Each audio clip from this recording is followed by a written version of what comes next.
कर्नाटक समर्थक ठराव मंजूर करण्यास नकार देणाऱ्या बेळगाव महानगरपालिकेविरुद्ध कारवाई करावी तसेच कन्नड नाडू भाषा आणि सीमा हिताच्या विरोधातील भूमिकेला गंभीरतेने घ्यावे अशी मागणी बेळगाव जिल्हा कन्नड संघटनांच्या कृती समितीच्या वतीने मंत्री सतीश जारकिहोळी यांना निवेदनाद्वारे करण्यात आली।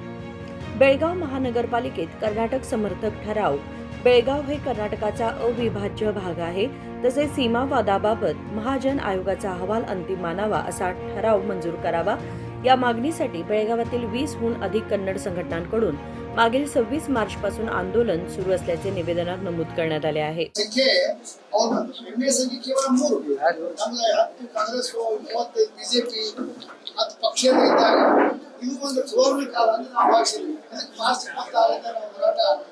ಸಂಘಟನೆ ಸತತ ಮಾಡ್ಕೊಂಡು 2 ಮೀಟಿಂಗ್ ಅವರು ಮಿಸ್ ಮಾಡಿದ್ರು।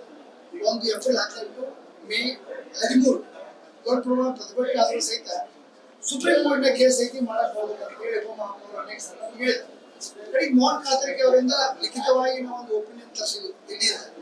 ಯಾಕಂದ್ರೆ ನಮ್ಮ ವಿಧಾನಮಂಡಲದೊಳಗ ಅನೇಕ ಸಲ ನಿರ್ಣಯ ಪಾಸ್ ನಡೆಯುವಾದ ಮಹಾಜನ ವರದಿ ಅಂತಿಮ 3 ಸಲ ಬಿಜೆಪಿ ಆಗೈತಿ, ಕಾಂಗ್ರೆಸ್ ಆಗೈತಿ, ಅದು ಅದಕ್ಕೇನು ನಿರ್ಣಯ ಪಾಸ್ ಮಾಡಲಿಕ್ಕೆ ಯಾವುದೇ ಕಾನೂನು ತೊಡಕಿಲ್ಲ ಅಂತ ಹೇಳಿ ಮೋಹನ್ ಖಾತ್ರಿಗೆ ಅವರು ಲಿಖಿತವಾಗಿ ದಿಲ್ಲಿ ನಿನ್ನೆ ರಾತ್ರಿ ಮತ್ತೆ ಮಾತಾಡಿದ್ರು। ಇದು ಹಠಮಾರಿತನ ಧ್ವನಿ ಎಲ್ಲಿವರೆಗೆ ಹೋಗಿತ್ತಂದ್ರೆ ಅವರು ನಾವು ಮಾಡೋದು ಸರ್ಕಾರಕ್ಕೆ ನಾವು ಬರಿತೀವಿ, ಯುಡಿ ಸೆಕ್ರೆಟರಿ ಬರಿತೀವಿ, ಅವ್ರ ಒಪಿನಿಯನ್ ಕೇಳ್ತೀವಿ ಅಂತ ಒಂದು ನಿರ್ಣಯ ಪಾಸ್ ಮಾಡಿದ್ರು ಮೇ 15। ಇದು ಪೊಲಿಟಿಕಲ್ ಇಶ್ಯೂ, ಇದು ಯಾವುದೋ ಒಂದು ಟೆಂಡರ್ ಸ್ಕೀಮ್ ಅಲ್ಲ, ಯುಡಿ ಸೆಕ್ರೆಟರಿ ಬರೆಯೋ ಅವಶ್ಯಕತೆ ಇಲ್ಲ ಅಂತ ಹೇಳಿದ್ರು ಇವ್ರು ಒಪ್ಪಿಗೆ ಕೊಡ್ಬೇಕು।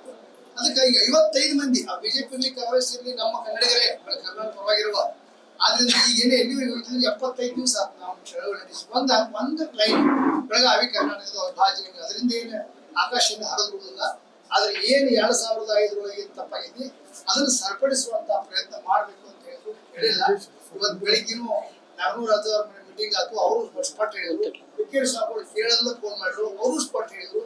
ಅದಕ್ಕೆ ಇದು ಕೊನೆ ಅಸ್ತ್ರ ಅಂದ್ರೆ ಮತ್ತೆ ನಾವು ಪ್ರಾದೇಶಿಕ ಆಯುಕ್ತರಿಗೆ ದಿವಸ ಒಂದು ಮೆಮೊರಂ ಕೊಡ್ತೀವಿ ಜೂನ್ 1ರಿಂದ ಅವ್ರಿಗೆ ನಾವು ಹೇಳಿದ್ವಿ ನಾವು ಸರ್ಕಾರಕ್ಕೆ ಒಂದು ವರದಿ ಸಲ್ಲಿಸಿದೆ। ಯಾಕಂದ್ರೆ ಕಾರ್ಪೊರೇಷನ್ ವಿಷಯದೊಳಗೆ ಪ್ರಾದೇಶಿಕ ಆಯುಕ್ತರ ಪಾತ್ರ ಯಾವಾಗಲೂ ದೊಡ್ಡದಿರ್ತದೆ, ಅದಕ್ಕೆ ವರದಿ ತರಿಸ್ಕೊಂಡು ಮತ್ತೆ ಕೊನೆ ಅಸ್ತ್ರ ಸರ್ಕಾರ ಇದನ್ನ ಕ್ರಮ ತಗೊಳ್ಳೇಬೇಕಾಗತ್ತೆ। ಯಾಕಂದ್ರೆ ನಾಳೆ ನಾವು ಇದನ್ನ ತಗೊಂಡು ನಿರ್ಣಯ ಪಾಸ್ ಮಾಡಿ ನಾವೇ ಕಿಸೆ ಇಟ್ಕೊಂಡು ಹೋಗುದಿಲ್ಲ, ಇದು ಸುಪ್ರೀಂ ಕೋರ್ಟ್ಗೆ ನಾವು ಕರ್ನಾಟಕ ಪರವಾಗಿ ಅಡ್ವೊಕೇಟ್ ಅಂತ ಕಾಲ್ ನಿಶಾಂತ್ ಪಾಟೀಲ್ ಮನೆ ನಿಮ್ಗೆ 2 ತಿಂಗಳು ಒಪ್ಪಂದ ಬರ್ತದೆ।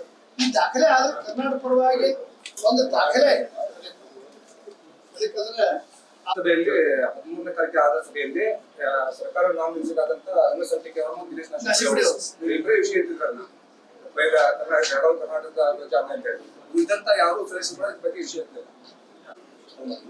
ಅದಕ್ಕೆ ನಮ್ಮಲ್ಲಿ ಲೀಗಲ್ ಆಗೋದ್ರಿಂದ ಇದು ಕೋರ್ಟ್ನಾಗ ವಿಷಯ ಐತಿ, ಕೋರ್ಟ್ನಾಗ ಸುಮಾರು ಕೊಟ್ಟಿಲ್ಲ ಗಲಾಟೆ ಚಾಲು ಆಗತ್ತೆ ಇಲ್ಲ ನಾವು ಸರ್ಕಾರಕ್ಕೆ ಇದ್ರ ಬಗ್ಗೆ ಒಂದು ಲೆಟರ್ ಬರೀತೀವಿ।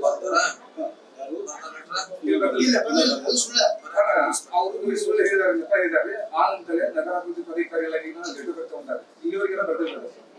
ಯಾಕಂದ್ರೆ ಅವ್ರು ಕಳ್ಸೋಂತ ನಮ್ಗೆ ಹೇಗಿಲ್ಲ ಅವರು 2004ದ ಕೇಸು ಮಹಾರಾಷ್ಟ್ರ 2000 ಕೋರ್ಟ್ಗೆ ಹಾಕ್ಕೊಂಡು ಮತ್ತೆ ಉತ್ತರ ಮಾಡ್ತಾರೆ, ಅವ್ರಿಗೆ ಕರ್ನಾಟಕ ಕೋರ್ಟ್ ಅನ್ನ ಸುಪ್ರೀಂ ಕೋರ್ಟ್ ಕೇಸ್ ಹಿರಿಂಗ್ ಮೇಲೆ ಹಿರಿಂಗ್ ಆಗಿಲ್ಲ, 22 ವರ್ಷವೂ ಆಗಿಲ್ಲ, ಹೊಸದಾಗಿತ್ತು, ಅದ್ರ ಮೇಲೆ ಹಿರಿಂಗ್ ಆಗಿಲ್ಲ, ಅದ್ರ ಅದಕ್ಕೆ ಸ್ಪಟ್ ಒಪಿನಿಯನ್ ಹೇಳ್ಬಿಟ್ರು ಕೊಟ್ಟಿದ್ರಿ ಬೆಳಗಾವಿ ಕರ್ನಾಟಕ ಪಕ್ಷಾತೀತವಾಗಿ ಬಿಜೆಪಿ ಕಾಂಗ್ರೆಸ್ ಅಂತ ಇಲ್ಲ, ನಾವು ಬೆಳಗಾವಿ ಪಕ್ಷಾತೀತವಾಗಿ ಮಾಡಕ್ ಹೇಳ್ತಾ ಇದ್ದೀವಿ, ಕಾಂಗ್ರೆಸ್ ಅವರ ಬಿಜೆಪಿ ಅವರ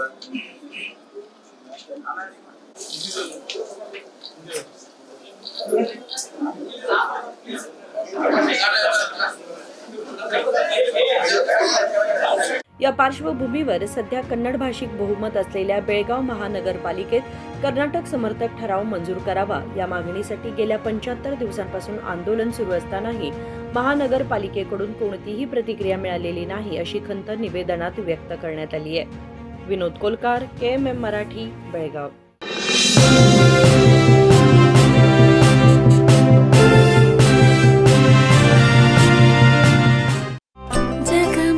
ಜಗಮಗ ಹೊಳೆಯುವ ಕಣ್ಣುಗಳು ಹೃದಯದಿ